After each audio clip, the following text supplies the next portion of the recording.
Ia ni mbulu binatal mai na biaka ni na kaibna ni kua gonga na programo ni Peter Turungi e voru takatiga na domo ni viva mbula Itali na Revival Fellowship e lutoka velo velo o vavina tu vale o sempre tu tosa ni kiliu kere anga me tu ndonga na masu kere non tu buleng dokai me ndoto me nona masu e na kaibna ni kua sempre ni tu tosa ni kiliu. Isavinakam daga masmanda. Haleluya. Kila malangena tiko tambo ni kalau levu na kalau ndokai kalau rokovi. Amen. Kema mitada kena yalo vago vini vinaka kena vago rogo vikimuni. Nomuni vurvura kena vikasa sinekina. Kema mitada kema vago nomdi. Kema vago rogo te kimuni ndonga na vukuni nomni tu bagi vikima. Kema mi vago vini vinaka takana yau taliongo. Muni vago dere kina na tamakima. Amen. Muni langiti kina ne la Kongo. O sibituranga kena ba sanga itiko meraba. Mulai na irna no muni tamate na ndele ni vuru ni mbiti ki mami kena. Amen. Ninge ba kalo ngataka na vital no ane ka bimbongi binaka ni kuwa. Muni rokobi muni to kai kina ka bakati te warambile bite kina no muni mate tu. Ke mami masu senga na da tani ada sakatanga ni lube muni Yesu Kristo ni mbangbola ndina ndondonga. Amen. Na wali bua na tu na kalu ni suletel chundo ngona. Me adukina na program guna Vitor Toringa. No weekend ba kike tal tinga weekend tu doko. Buana vulang dokai na kabina ni kua. Nge ba madal tiko tinga ndona ngon lega minggu. Weekend tal nga na sar me na bola mata. O ba na tinga vali weekend ba tal tinga weekend kedi. Ena kabina ni ko ena dei Yesu Kristo. Di nani sa tosar tuna ngona matengan taro o kreanga ngasi keni rani pamadal te kimni manda na damuni batana bunu ni ngwale makina Meningas. Sabnaka na yada kunga o afatariki wangambada au turanga ni wadi mai la kamba na sano lau o vagawati tiko kina korosor komba maimba ka toluwoli na ni rusul-suli au leo na voli na song lotu na ndomuni viva kumbulo Itali. Amen. Na Revival Fellowship of Fiji. Amen. Mba. Amen. Na wale vungas. Amen. Nangas na karonga ni taro kito baru takatuna hus na kabina ni kuwa. Ni baka matala takamanda na nomu ni durume na song lutu nangu. Amen. Ya binakangas. Na tikavu ni nongu mailewena na song lotu na ndomu ni viva kumbulo Itali. Amen. Au samba ki vasa kumbulo karuongo. Amen. Awa tumpu take mai na dona vuvale lotu. Amen. Kangaravina na lotu tomanda. Sina lotu sile o va toka ya ta kita langa kina nongu tua kan tua na itala kililevu na nona ngona na lomani lotu tomanda. Amen. Mena nongu tumpu take mai au tumbiri volitunga mena lotu tomanda au sa klachu mai ki klechi su mai kina au la ko Sunday school. Amen. Ado nangona merombi vono na tumpu. Amen. Mero sa la ko mai vichilevu na huku ni ngara vivulingas. Amen. Ningona ni kito sa to kita mai kina ki vichilevu. Sa mai ngara vina vuli. Yau vatakir tono te thingu. Kito sa mai vuli. Kito susungitungan na lo menimba ini lot tomata. Amen. Kasi ntona kana vika kurumbu ikin na kalukin na lo menigumbula. Na no gutumbu daki tumai. Nyunga itumbu daki tumai me vaka ni va yada ni kin ndona tala. era kilatu ngamin na korno yo na yatal ngamin nando na ngona muna talata Sona ngona ndo tuntina ko ndo sapa ada bindon tatal sakari tunga tal. endo na rangas iyo abi bato kino vai ana banana no embuli yo vale bona itu ya ni mena nungu tumbu taki cuma ingas Amen. yo ndo na kali vo ovakla kina nungu mbula ni vakai mario kina na kulu ni vakla ni are sanding te ki utumba kana kulu mena ngona ni kitumbutu ki wichi le mai sama te ku me wala ku turu mina mbula sama rambai le na rai sama le na tombu buku ngas kilambe ka ninda la ku turu mena ngona nonda vuli nda klavina ka ni dindu na ito ndale la ku turu mena nonda di kurne vuli ava mbimbi ni nda la ko sarto nga mai wa na korro ka ndange ko mai na buna levu Baka kinta dala na baka na nanu na baka sama levu sara na ibuki bubu enda mai tomboka na nonda mai tukiteki mai na buno bungo iyo sama ni tumbu taki na mbula ngasi la ko chunga mai na durumi chunga na lumani song lu tomat Siang ni ngol tabia. Siang ni ka keme mendo dimuri na lisan di school. Keme me puli na bola tambu. Isa tosuk menambula saliado na nungu ngona ni mbula pa wati ngasi. Sala ko menang mbula ni mbula pa wati. Sa me bisu teleboli nan rakini mbulu ndurmak. Sa tiku me baka so bisu telanga na baka nananu baka ni baka nananu nangona sa maintoki na nabuvali sa yado mindo nabuvali sa baka meli tumpu telanga maindo telanga baka tangin ngende nimbula ndu kelita ini kina ndu kay kianda kina sa liraw na taka sa tawa na tanga sa baka menguli tabi na keluan da susingu mikina ni tumbu taki cuma ya angkas salah ko bata cuma buat kena nunggu sandu baka sampu taksara na bula kena bindra kini bula toto ko oke langkas ni ndas tahu ni usambu tiket ngamai wale ngkas iyo bawa bina kata kena kelu ni atau main dona nguna bitir tu bawa bitik na nunggu bubale arto na nunggu cina bitina ningkas nangunu na kena bakatangin ngende itake nang bulan in tokon kayo nga pateki au sini ta karawang kasi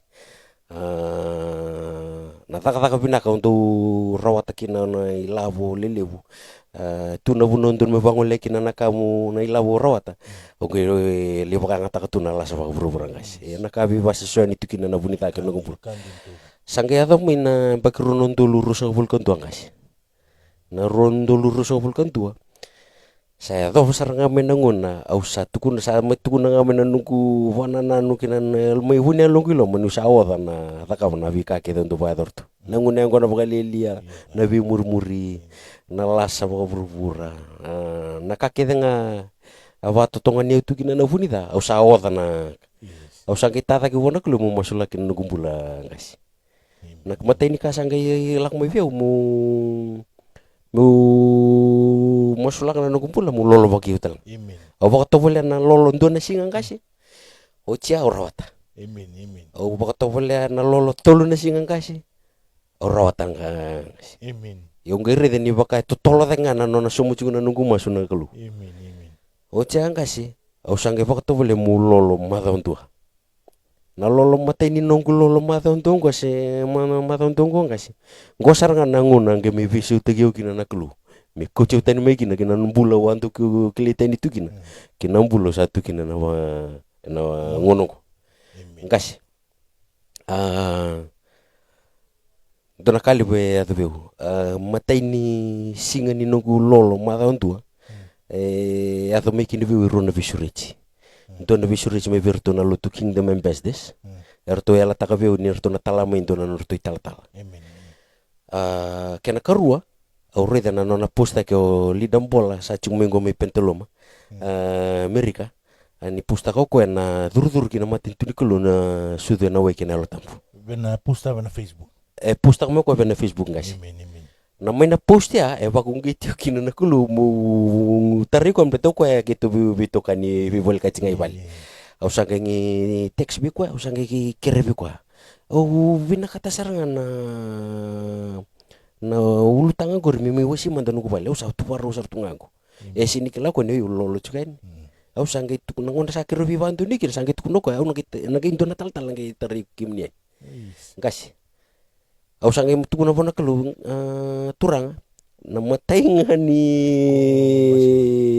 bitimber ko na lumi biru na suko lo tugo ko ya una bandi tikina no bandi takino ko bang put Amen. Amen. praise the lord ngas Amen. Praise the Lord. ngas na kalimu ni singa ni buloko sita runon dulu rusak vulkan dua ngona cikini singa tugu ni kina ni tutal imba na lo menuko bale sengi tarabu sar singa mai sorkompa Oi. sengge tarabu sengge bakalalang tiku carnga sengge baka tumpu tiku sengge mbiri sarana kena laci sebu tagi sartunga bena mala lolo mada undangas kiro biu sei loma mai na baka tiku buki na baka takila nge bandam biri uko na buna itu kina nanu baka mbuta sakiro nge bi masulaki ngase tambaki o ni total tambaki o ngana lingana o baka haleluya into na kali we sengge ya tabe o senga bandu ni se ya tabe o nungumbula yo awasari da uchi na kangu na ndui bosa awasanga ni tanratal ngani na yadwi na singa mai muri usange buli de ningo sarana nona bi baka pep nona bi pepitis takina kalu praise the lord me baka bosa kino choni nando ni bi pepitis taki tuno ko anjina ngani no pepitis takim do nawai ya endo na muria umai sasang niya nga musira kana no nawani baba o kwengo nanga may papitistaki kimdo ena yalo tambu kinambuka ngo nakangi yadweu ena kalimo ni oksita ni rono ndolu roso vulkan dua ena lomani ni roju saranga mimba baru tek saranga nakalu bi baru tek nakalu nakau baka bina kata kina nakalu ngasi may naonraki ni mbula wa mbula ndono makatu nambula bakalilia nambula ni lasa buru na kaya bisuki utukina na bunida na singa ya mekalira katani kina na vikakede anakalu na kange baka takile tako ko bio ni ngon saya to mikini bio ni baka haleluya tunganga si au sasin kala na ka ngai sa muri mai ngai bosa chiko sasin kala na ka usata buta yesa kam da takicunga na nugo dabu nganga takacunga na bika utukune chiko kono ndi bosa kasi yongo na kaya mai bisu tekyo au sange me buli di muringa se ni ochisu na ocho chini nona baka rotal nga virtu na none tisipili na taka na kena wasindua mena tikine rua la kusum tikine walwe gitu kuno chuko ko virtu na tisipili ndola ko Jerusalem dole wora kina na bos ni ala ni tamago ko sandu bos kina vikim do sange tukuno ko endina nga ndo sapa pites taki o tibetoni noai ia enambongi bidang ando na papitis taki enelo tampo tuana kana bibak rumpita ki bakator na kalukin no gumbula ena singongo kasi besu tak saranga bangan dona no gumbula o baka sineti enelo tampo ena cikini singa saranga ya saranga na no cikini singa ni sudu baka yalong kasi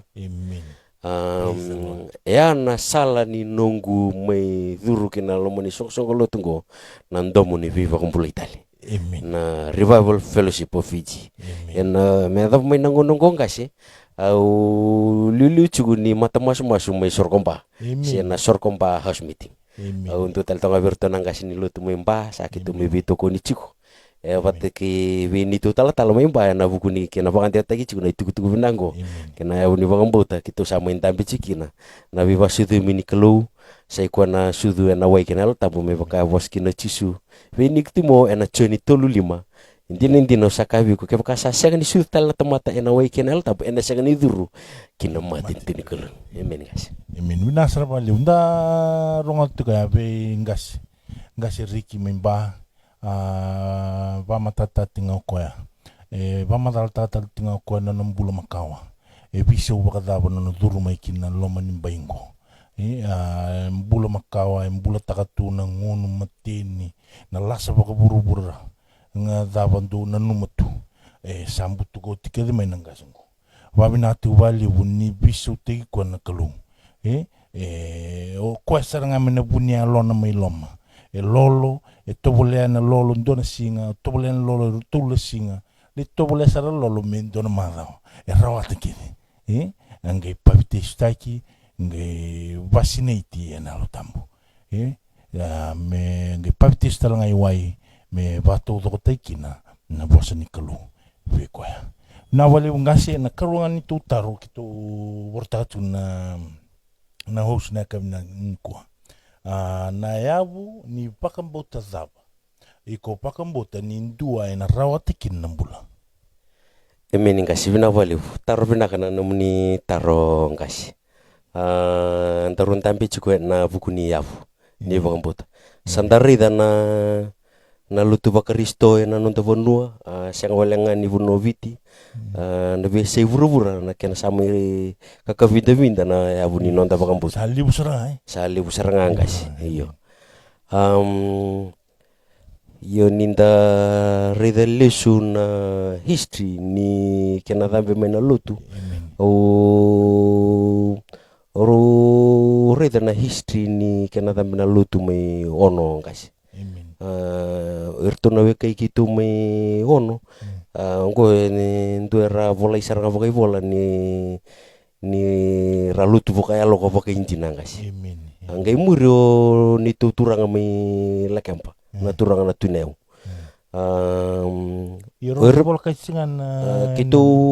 kitu ndambi chuko kitu na vimama ki suva vote ki tonga ola kempa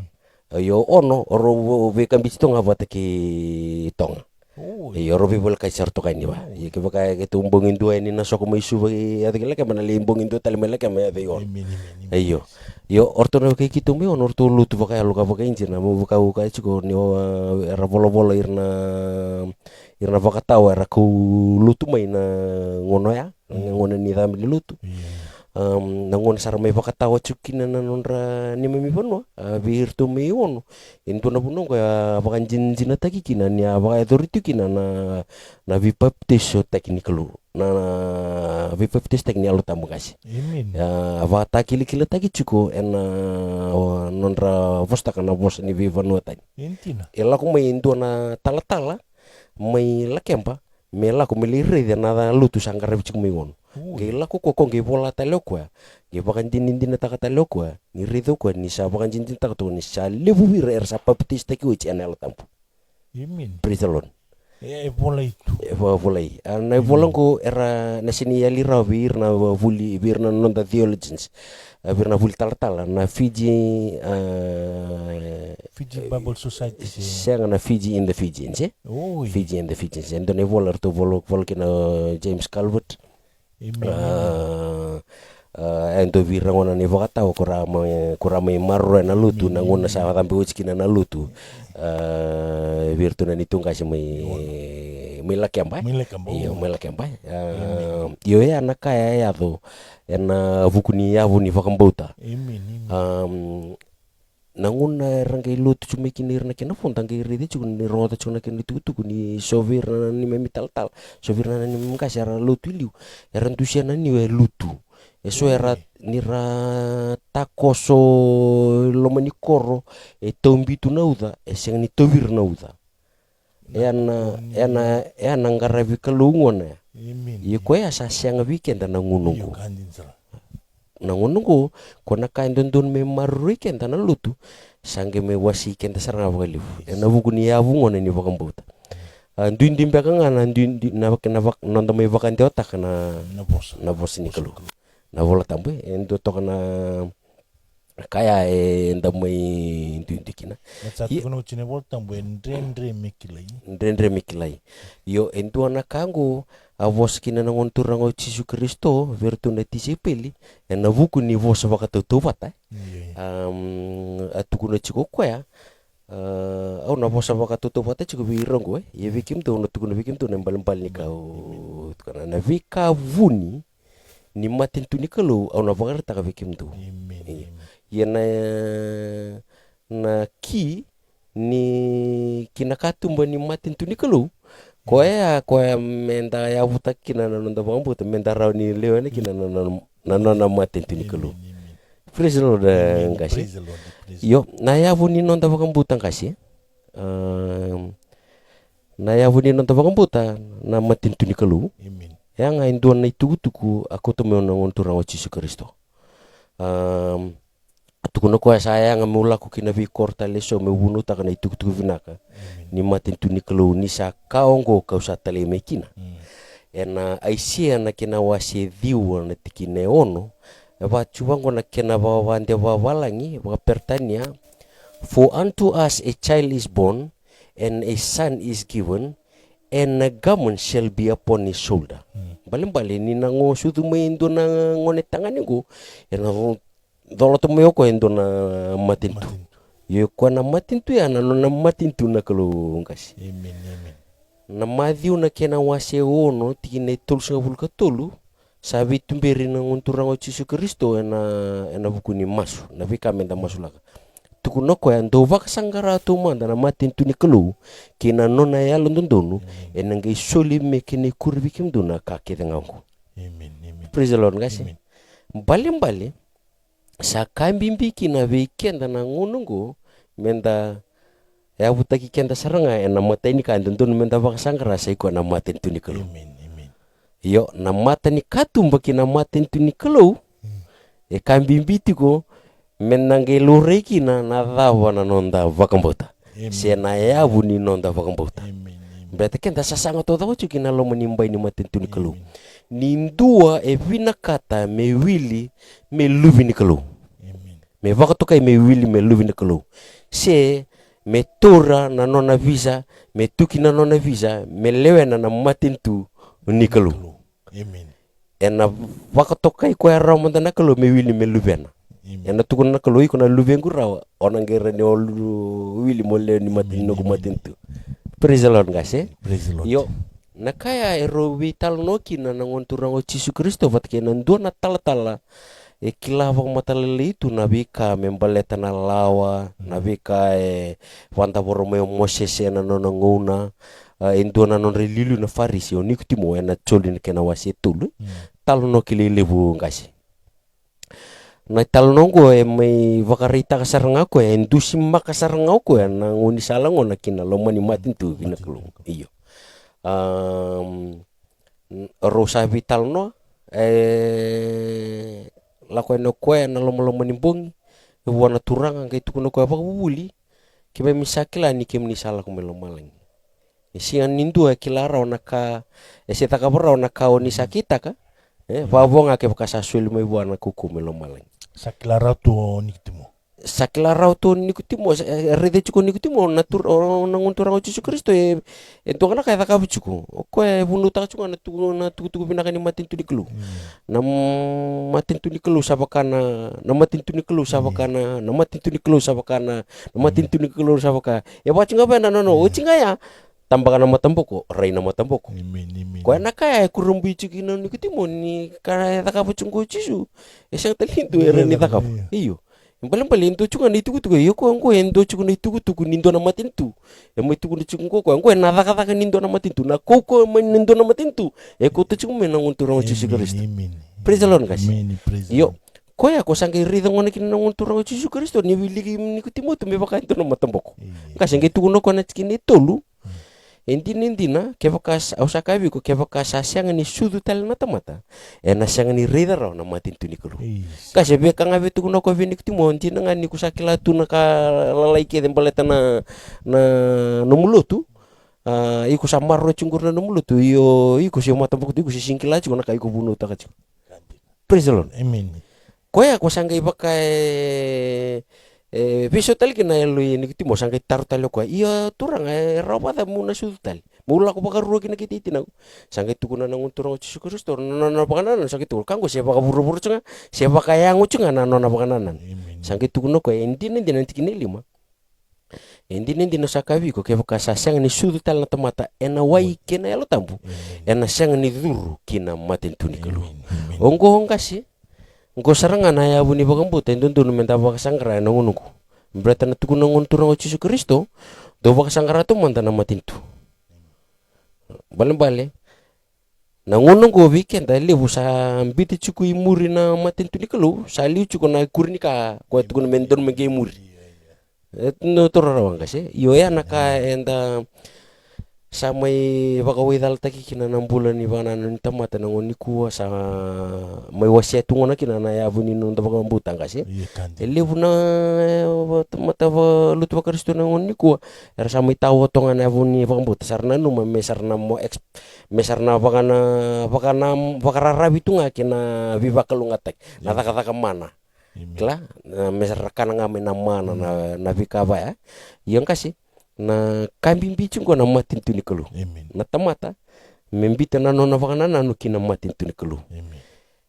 na matin tu baka buru-buru liu matin tu vici kenda sianga ni reda na matin tu vici ya enda reda na linga ni taka era taka na velu taki ni matin tu vici e baka talaki na matin tu ni kalu kenda sianga ni reda ya enda narani saravanga na koko mana enda era baka na nonta linga ni velu taki ena buku ni koko baka esulena klubi ramera baka kina lomani kalu so ya ngona na yabu ni baka mbuta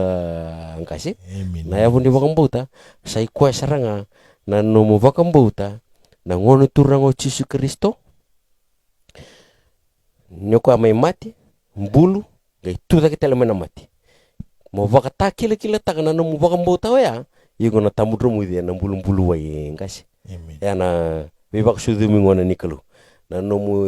yalon tundunu mo sili ene sili wai mera ni bokodi kina nomu bala da na nomu ge namata ta kamai sa namata ta kamai no patikana nomu muria na mawe ni avai ngontura ngo Yesu Kristo kupatikana kena keruang ngasi sanga ni ko welenga nomu baka Yesu Kristo iko baka takile taka na nomu papitesta kena wai ngitungun talanga kwa sudu talanga na tampu ena tikine vitu na kena chon kena wasetul tikine vitu kona tikona ngontora ngo Yesu Kristo vini kutimo saliwa na thange na vuna sa via lakin enda sa singkla na vuna da bela kumikina se na vuna da bela ko enikina yenda sarrongo thanga sabaka kina ko kwa sa sudu bakayalo Balang ko sudu bakayalo na ngona sinekina na tampu se adukina buana el tampu kenda singre na el tampu na vuna da bela kumikina se na vuna da kenda na reni rongo thanga ni sanda dhabi ko nanti voso saya na kaya dhabi irtuna na apostolo ena tamba vale dha ki mu Jerusalem ena dhaka na kena waserua mena tikine ndo kina tikine ba ngai tukuna tikine ba arsava ka sine tikede ngana yalo tambu ka baka tegu mera vosta kana vos ni vivonota ni mevaka sa sulia na yalo tambu mera dabuta ya saranga sina papitis taki ena yalo tambu ka baka ndei tegi kina ka ya butaki kina na mbali ni kaya vos kino chisubi ni kutimo tukuno kwa sudu ena wai kina yalo tambu mbali ndo mata takana nguntura ngo Yesu Kristo ndo mata takana yalo Yesu Kristo ngase na kena ka vadirolo mana won sa volvole kino pole i Roma gitu kuno kwa ebeir ke denga sa sanga ni tubir na yalo Yesu Kristo sa sanga ni nono ko koyongo Balang kenta ke vakaya nda lutu tunggu nda kena numu chukuni satu weekend na ni Kristo ke vakaya sanga ni yado weekenda na ivaka takila yado virtu na apostolo mena tamba vale da ke Jerusalem yado vakaya kina veir na matai ni kai matintutani na vuval ni Cornelio ya na dhaka na kena wasetini ikuna rongoda kina ikuna reida kina na ngona saya kina virtu na yalo tampu na ngone lutu kina virtu na vuvale ni Cornelio ngor kai matintutani they were Gentiles they were the first Gentiles to receive the Holy Spirit na ngone sa lutu kina virtu na yalo tampu kasi gitu kuna ngana bol tampu na sarapos takana bos ni bibonotani karawaka roko takana kalu praise the Lord kasi na ibaka takila ngona yawu ni nondo bangambauta berarti ana nona itu na kalu o chuil na profesa ita ko na chul na kena wasiru tikine rusa bul kawal na yado na nguna memori au na sopara ka kina na longo veira na tamata kedanga ya na kaya atukuno chisu na dhaka na kena wasindo virtu na nona tisipil satu da kemena mati sabuno dirtu talichuko na lomani mubasa ngabul misa ngabul nambongi tukuno chunga virtu na tuku vinaka ni matin tulikulu ocha sange tukuno taloko virtu dula ko Jerusalem tuli waraka kina vos ni ala ni tamangku ko sandu vos kina vikimdu na vos ni ala na viva ka sine chingon el tam ko profeta mo chuil au na sobra kana elungu veir na tamata kita na ngono ko kevaka enda na numati ko ninda na vakumbulai ena nona lolo mana kelu engasi Kevakan wera da buta tu ga. Iyo. Levu na yavu ni vakambuta era vakambuta chiko ni nomu na nomu vakanana nunga ikusa tukuna ngani ikusa vamboti chisu ni mate bulu tuta kita le mana mate ikusa na rawatan bula. Ngasi na roma na kena wasi 5 na tikine 5. Tukuna vakamata ta pula vir na song tu mai roma. Ira song tu mai roma ira sarava sini cut kita na utam. Wir kita na visong tu apolo kino pula na nona se vistu mai roma kornida kaltia irong na song tu rava sini kita na utam guys. Amen. Ayo. Sa polo ko na wir mai roma na wasi 5 tikine 5 kai tukuna ko sa senga weekenda na mandua na buku ni nui ni sa sobra ka kia londa na nona loloma na klu ni sa sule weekenda na yalo tamfu. Ya na loloma ni klu ngasi. Iyo. Kebaka tukuno pola virtu me efso ninda sa bakumbulenga na nona loloma. Ikenda na torin kenda na loloma tava enda bakambuta. Ngasi? Ndana torin kenda mande sena ya ni bakambuta mbeta. Kenda rani bakambuta na won turang Yesus Kristo. Evaka irtu saranga na lutu chugumiki siseria na buwal ni kunyo e pana kai klikina ko tamata ndu lotu tamata rerevaka na klovat ken no buvale ndo solikalo loma ngai ndo masu ne bisinga pana ka kitu ko enta klitini kina tamata bakambuta pa Kristo so manango rasinda nda kabati ndo mananga se ngase mai na korbi kitu ila kemba na fi mata kalile ni singa voroi vat kene singa tambu se modena tamata sandarongo tanan domondana ni tunga si lumeni volutu sarna lutu tu mata na lutu mas na fi mata kalilai ya nakaya to takavatel tunga ortu na vuval ni kunlio erndo masu na fisi yen dona kali bunge mitukun talibi ko na angelo si ngas kebaka ni wili kana takana kena wasicin talno tagi chiku bogin mbok mavaka mata tagi bina kasato kina nakaya tukuna na angelo si age rere bi kunlio sakit tukuno kwa nanumukani masu nanumukani loloma tikina masu sa dhambi buana klu mona numinga kina ngas pale ento tunga na kamu baka nanumi tunga kina nanumu masu siko nanumu solikali lo mana solikai ko takabo chiku ngori wana numi tunga kina iko na sinrawati kina mbula sakit tukuno kwa motal manda ichopa be pita be semon na dan talang ko pita o kwengo nangeme tukunu bi kuna ka endondono modakava. Praise the Lord guys. Ye ruangan kami takabo pita na talon ke bakawon li wasara ba. Nena li bawilika. Nangona sa li sumekino asala ko mekino pita patikirto vita nanon itokani. Erto sa may buno chuko pita may talon taki chisuchu ngo pita. Salutu na elo tambi berto na bubal ni kunyo. Tukun nirto siningan elo tambu. Ocha sa tarong sarang pite santum pe kemburita kana ko emerto papte sigurtongko. Ni saya do virtu na yalo tambu me bakate kenda. Iyo. Praise the Lord. Amen. Bale rungu runa lako batana papite so ena yalo tambu patakina papite so na wai. Ang bata kenda na ngonong ko kenda na bakata kile taka siguna nonda ya buni bakambuta na ngonturang Yesus Kristo ya na bulu-bulu wai ngona. Amen. Ya na ya buni bakambuta kasi kona so tin mimbala buti ko bolle na sentar. Obi ba mata tachung Kena ambratan. bola bunga kena benang kasi. Yo na ya bungon ni nonda bakambuta kasi. Amen. Ngona ya bu libera kalawata chiku eresang talangani redingkom baka raw sar yo na baka takile ni ndue sa baka siniti na lo tambu se sa papite staki na lo tambu kena mbukawanga se ko nga nandu bo samasa me baka nga ya virtu na tisipeli na tamba vale dak me Jerusalem aya do talanga virtu na vuval ni konlio endo talanga na mata song-song tu me na doloki efeso na kata kena wasi chin kadiwa mana tikine endo kine tikine ono atu talno takital chunga kine sona tamat sarapa kambo jici sutu Iya. saralu tu ngas Orong tu. na baka fante bapa lang itu ne dewa disciples paling ni santo ngai disciples saba bubuli ko saba bubuli salu tu ya na kami minta tarung kente kine na baka tahu cuci ningono ko siya buni bakambuta tabe ka into nga na tarung kili tarung Opola. Oka tarong ngau kana paptiso. Tarong ko kem do sa ya to bikem do na lo tambu nindo sangay bakang buti sisingai. Ortu tukunurtu. Kitu sa siang manda ni klase saya to na lo tambu sisingai. Iyo guys. Na kali ba. Sarto lo tu sarto bambu cici sutu. Yerto sang tu nikila ortu se rakapata na lo tambu. voci ko intona papiteso me virtu sa tempa saranga pola virtu metarongirtu iya ndo sa papiteso taki na dava sa tempa pola metarongirtu sertu aptegirtu chunurtu bambutana rtu sa papiteso ni chuni usang mani tukun sarapolo hindi na nga nindo sa papiteso taki bicho no chuni tukun ndona ngai mundona bambuti kwa na muri kwa mai sa kwa ngontura Yesus Kristo ko ngona ngai mai papiteso taki mdo ena yalo tampo praise the Lord guys. Bale na yabungo na wai kina yala tabu me baka vos kina na ngontura Yesus Kristo mena choni na kina wasi tolu vi tal nikutimo etu kuna ko na wai kina yala tabu na iduru kina maten tunikelu ya saranga na yabuni bagambuta na wai kina yala tabu guys kebaka saya do virtu na bubale ne nikutimo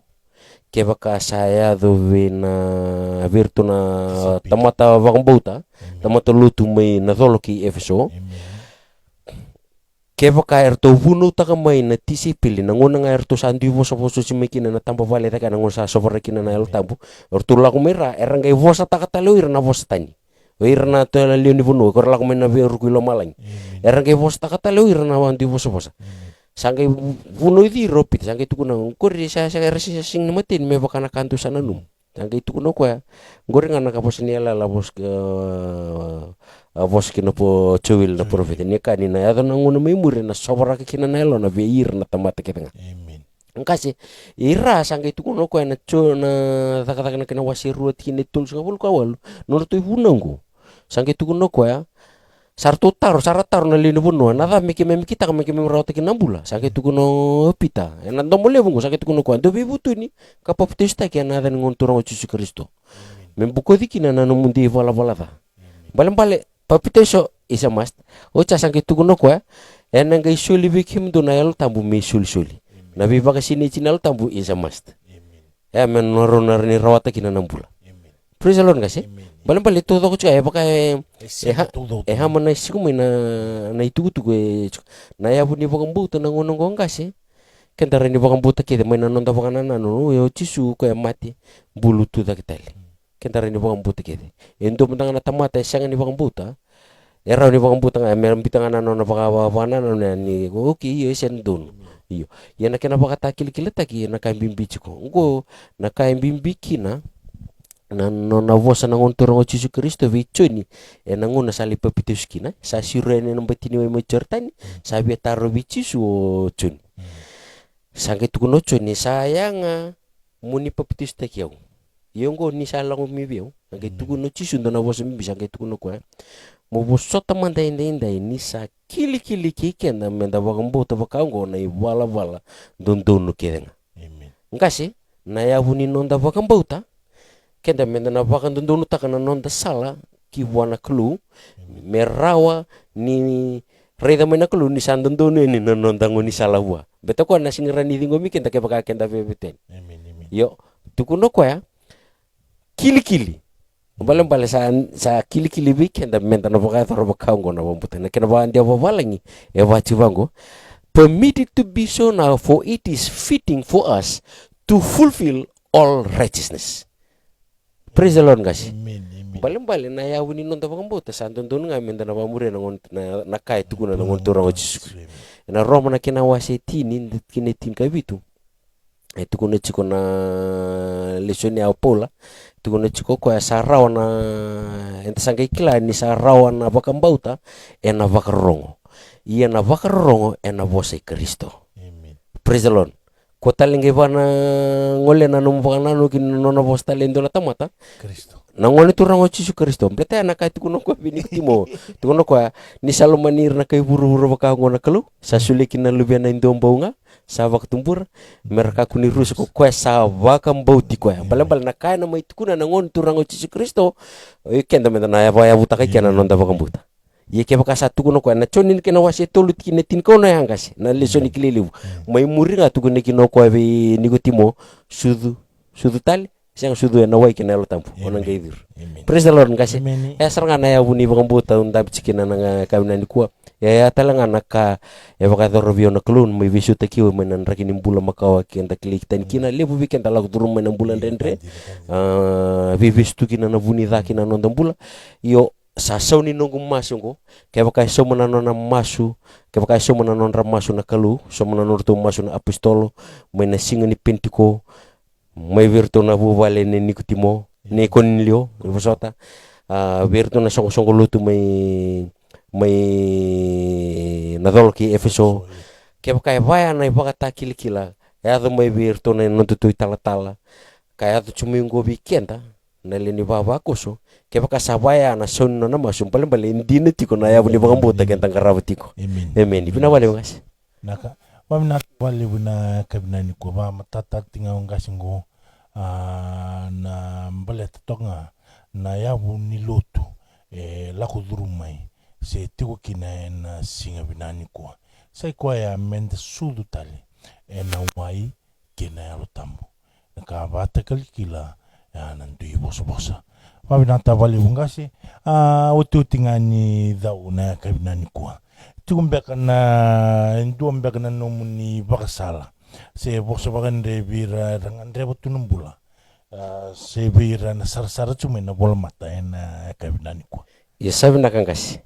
ya wabi bina katakatsunga na vingara be vaidortiko vakakina na be sureti ngoliting mai na mbonga binangani kuwa na bukuni kena mai ngarabitinga na itavingo na tebele ni vitar turung na takataka na kena wasi endua na tikine walu kana ngonturang o Yesu Kristo virtu na nona tisipeli nimber nimbitu irtu mesaka udaki kilo malang kana ngonturang o Yesu Kristo ndo nang rawata na kukawa ni salak mo vikim do na ela tambu ndo nang ndau tukuni au Jerusalemi Judea Samaria kaya dhova na yala ke vura kedenga nangonongo weekend na vakasangkaratu 6 bulan weekend enda vakasangkaratu 6 bulan na kena vakande otaki se me vakataki lekiletaki na itugu vinaka se mendu me vakandina taka na ngonturang o Yesu Kristo endu chigo na authorization plan ne vakadoro tu na klusa vakanda voro chitu tuku nongonoko na taka na kena wasi endu na tikine walu tuku noko na dona rawata na koko ni salak mo vikim dona yalo tambu me vakana no gwa vewesi tiko na vukuni taro no iloma na vukuni yavu ni vakambauta na ngona ni kuwa enda vakasangkarato do tungo endo na ivaka-vakadengu na vindu ni ndraki ni mbula enda la kuduruma enda vakasangkarato nga na ivaka-vakadengu na endo na ivaka-vakadengu ya endo na ivaka-vakadengu a profesita ko aisia na kena wase rusanga vulka walu tikine tinikandua vat kena tinikarua kana vosni kelu ya na tembeni ngusukaka kena vosni kaitani na vosakina veir na tamatongo ongo na ivaka-vakadengu ndo vakadengu irkina ersa oda ongo na kani ve vakadengu ia ernambesinga ni via rongoda na ivakatau tu tiningunungo kenda sa wara katungango na nona ririlis teleme na turang yo na taro menda tarongi kenda kina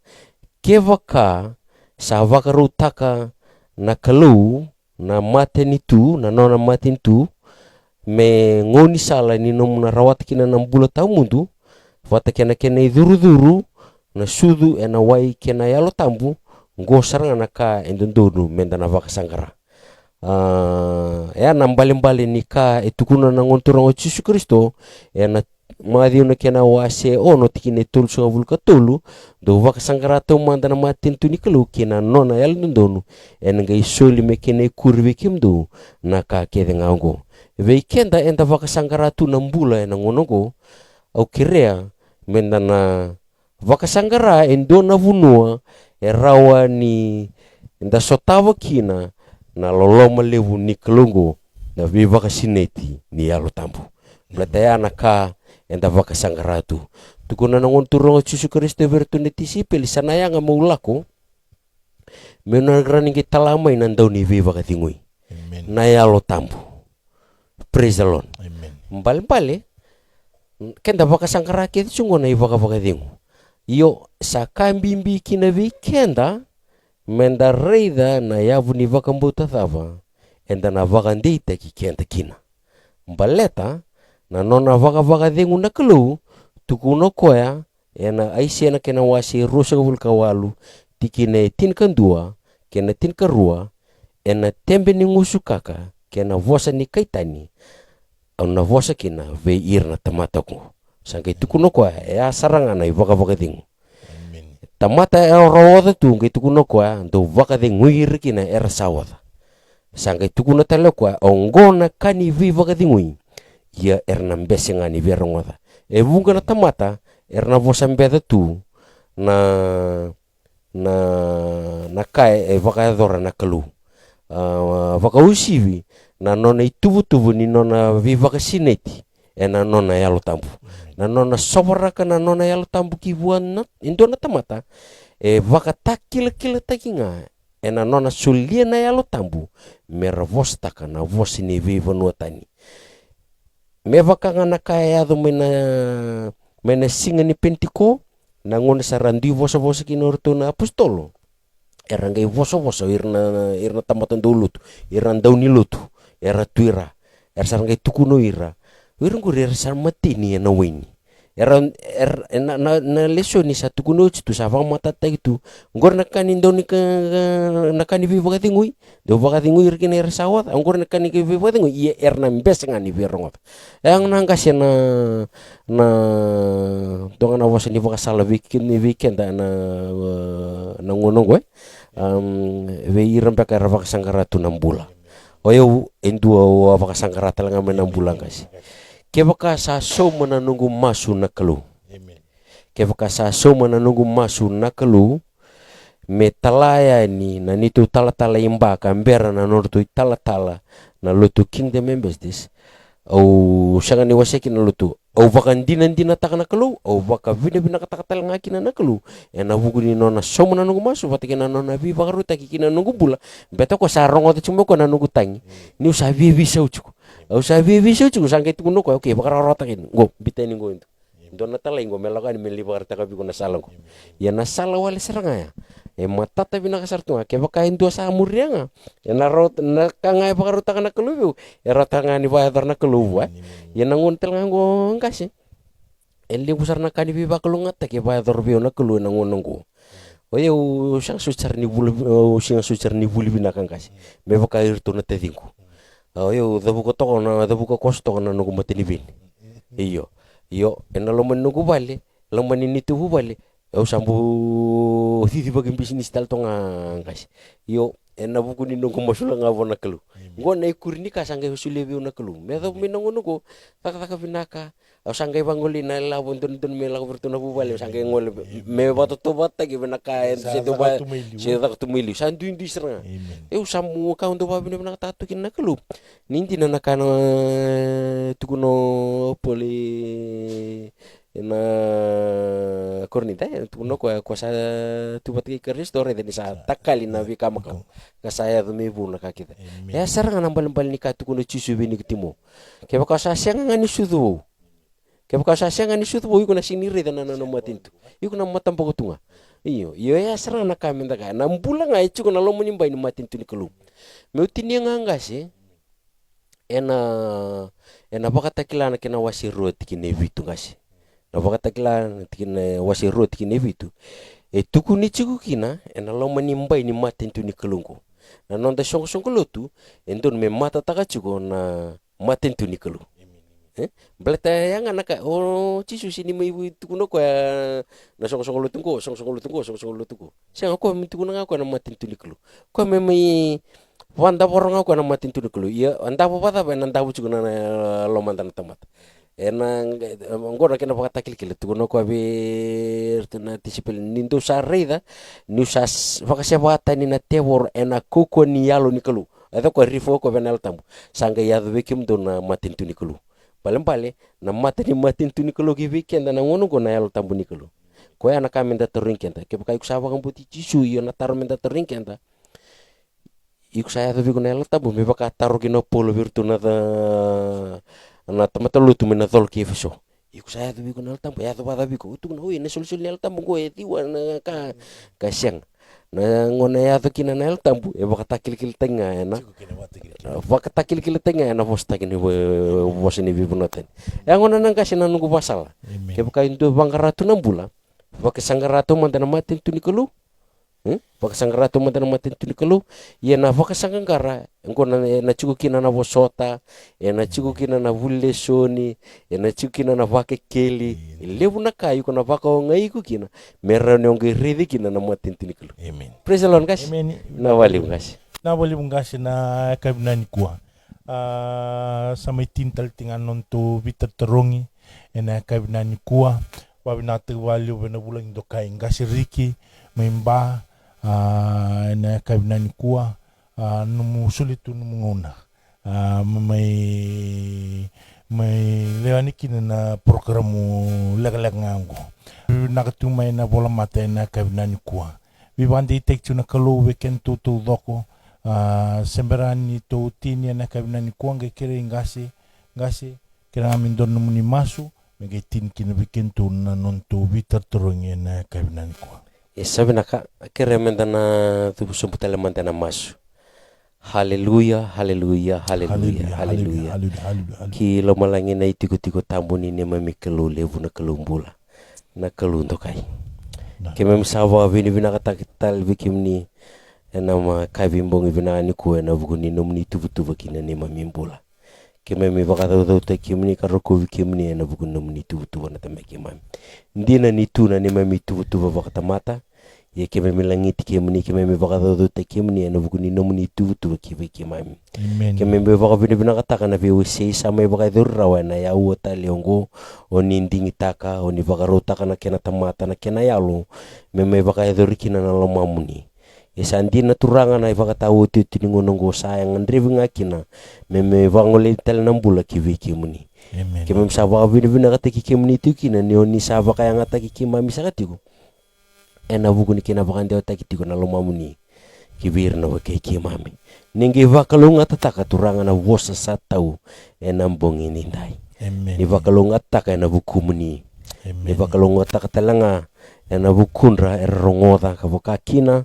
veira ra vakasangangara tu na vakatau tu tiningono ni sombuti ke memi vakatoto vata na nomni loloma vakausivi na nomu vakadengu nomni vakadengu na tamai ki mami ninge vakalonga taka na nema mindiumbula vakayandu dua sara ka vakatalenga ki na turanga na veka ke memi tatandra taka na visi nga satu mate ki mami vakalonga taka turanga na nondra mbula na nema mi soli nondra kanivuli na veka na nimi ngandrevi na vuku ni visusu na loma ni vale ke memi salaveta veki muni munenge ya loma monenge sembuta kina na nomu ni viva kalonga taki vakalonga taka na isong lotu ver na vakarongo tikumai e viti na vese wura na tamai ki mami mesa ne mami vata na nomu ni loloma maroroi ki mami mai na vunida ke mami sange masu siangana yada tani ke mami davuta na yada tale ngani lvemu ni Yesu Kristo sa yada mene mami vakambula indina nduanga. Amen. Pamina na tubali weekend tu na simna ni kuangonga na programu ni vitar torongi faro takatingain nandomo ni vivambula itale na Revival Fellowship velvelo lutoka. Wabina tubali wena kalu na kabina ni kua ngeba kalonga te kenda na kalu ninge te mo demanda.